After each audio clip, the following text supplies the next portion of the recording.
This is Mark from Team How To, and we're teaching the masses how to. Hey guys, it's Mark. Today I want to talk to you guys about the amplify effect in Audacity, or some people call it the amplification effect. This is going to be a strictly basic overview of just how to use it, get in and get out quick.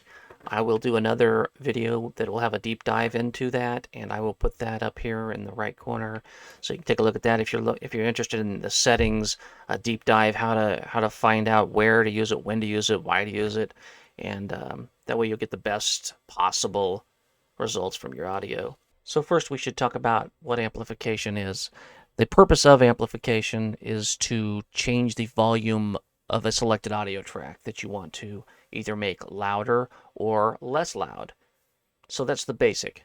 Now that we know what amplification is specifically, we're talking about using it in Audacity. So if you want to get Audacity, if you don't have it yet for whatever reason, go to audacityteam.org. Here you see it. Just go to the download section, pick your operating system and download it and install it. Once that has happened, you should be looking at something like this. This is the bare bones look when you log in. There's a few minor settings. You want to make sure you have your microphone set up correct, and whether you're going to do one channel or two. I suggest doing a mono recording unless you're doing some sort of stereo type thing, if you're singing or whatever you're doing like that. For most cases, if you're just speaking into a microphone, use the mono. It uses less overall resources. So let's just jump right in and create a recording so that we can work on it with the amplification effect. So first thing, let's make sure everything's working right before we do it, because the best way not to need the amplification is to have your volumes right when we start. So first thing we can do is we can click this click to start monitoring. So when I click that, you can see I want to be somewhere up here. I don't want to get too far into the yellow, so I can, if I want to back away or get closer, whichever I want to do, that'll keep us from having to do that. Let's make sure you're using the microphone you want to use. This is not the one I like. This is the one I use. So we're going to do that. I will click this again. There you go. And you can see as I get closer and closer, back away, there you go. So let's start by not having to do too much to it by using the right inputs and being close enough to the mic like that. So I'm going to hit the record button. Testing 1, 2, 3. Testing 1, 2, 3. So now we've got this wave. I'm going to take this left click and drag this down so you kind of get a better feel for it. What we can do is, what I always do is go ahead and leave some time at the front to get rid of any background noises and that type of stuff. So what I'm going to do is I'm going to highlight a section where I wasn't speaking. I'll come up here to the effect, and then I'll go down to noise reduction, and I will hit get noise profile. It gets the profile of what noise is in the background, stuff I don't want in there. I'll go again to the effect. Oh, first thing we do is select the whole track because we want to get rid of it all. And we'll hit the effect and go down to noise reduction again. And you'll notice when I hit this, it got rid of a lot of that noise there. I'll just hit delete button. We don't need that. There we go. So now we've got this to work with.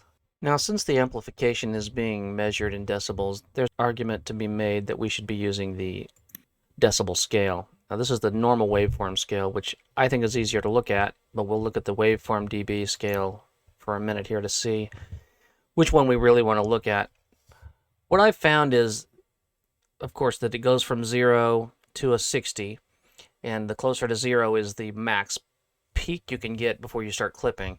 So, and clipping just means if it goes outside that range, you're going to lose those things and it'll distort on you, so it doesn't normally sound good. But it really looks muddy to me, so I prefer, even though I'm not working in the decibel scale on this specifically, I still like to work with this waveform better. This is on you, how you like to do it, but I found when you get to the 1, it's the same as getting to the 0 on the decibel scale. So 1 to 1, 0 to 0. For me, this is just the way I like to do it.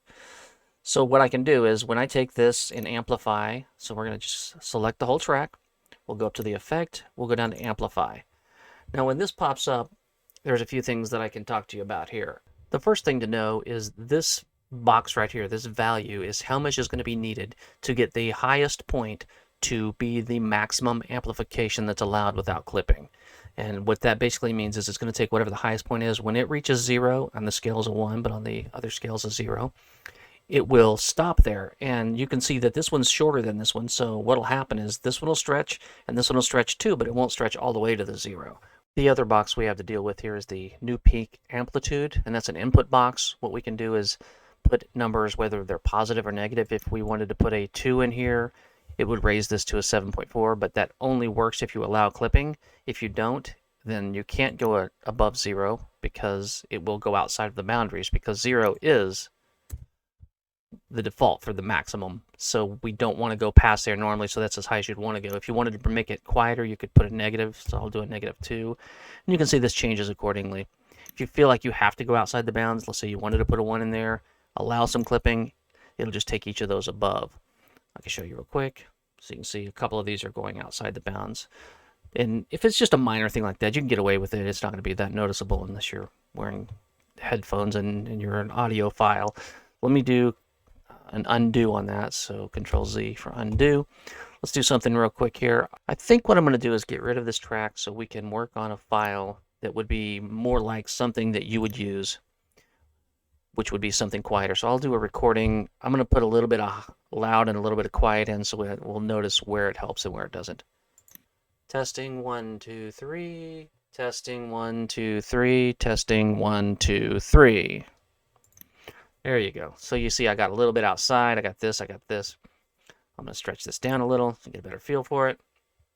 Remembering again that this is the waveform for the decibel, and you can see it's just so much muddier. So let's go back.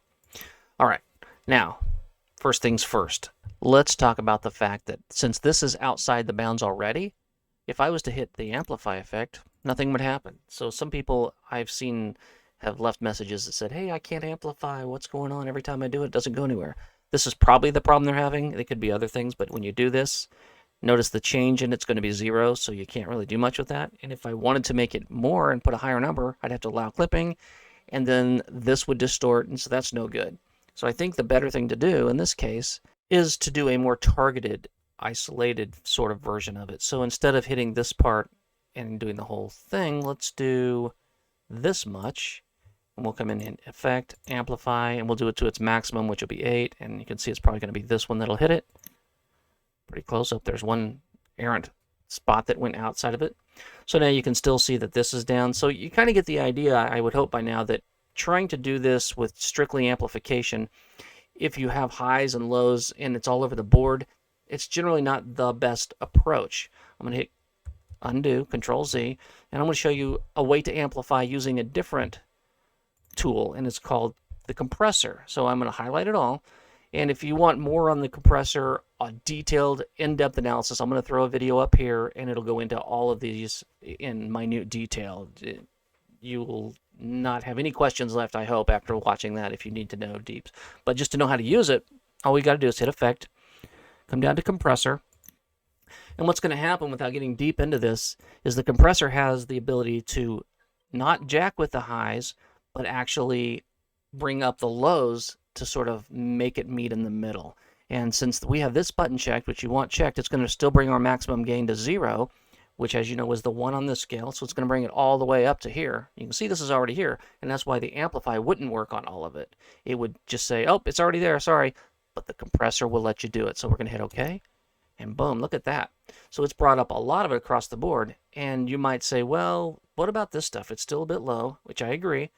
But let's listen to this real quick and see what we've got. Testing 1 2 3. Testing 1 2 3. Testing 1 2 3. Okay, so this is still a bit low. What we could do is isolate this only. Just bring this across. Let's go just to here, because that one's a big spike. Of course, that one's almost the same, but no big deal. We'll do the effect and just amplify that section. Hit OK. And now you can see across the board we have a pretty unanimously good sound. Let's see what we got real quick here. Testing 1 2 3. Testing 1 2 3. Testing 1 2 3. Good. All right, I think that was pretty good. So now you know a little bit more how to amplify, not necessarily always using the amplify effect, but compressor, which also has amplification built into it to take it to the maximum amplification. Well, that's the quick breakdown. So if you're interested in knowing more about the specific details of this program or the compressor or how to remove a popping P from your videos, audio, equalization effect. I've got lots of Audacity videos showing how to do that. Well, I hope you found some value in this. If you have any questions or you have a suggestion for another video, something you'd like to know more about, go ahead and look at that and check out our other videos on this and other topics. All right, thanks a lot. Have a great one. Hey, did you remember to subscribe?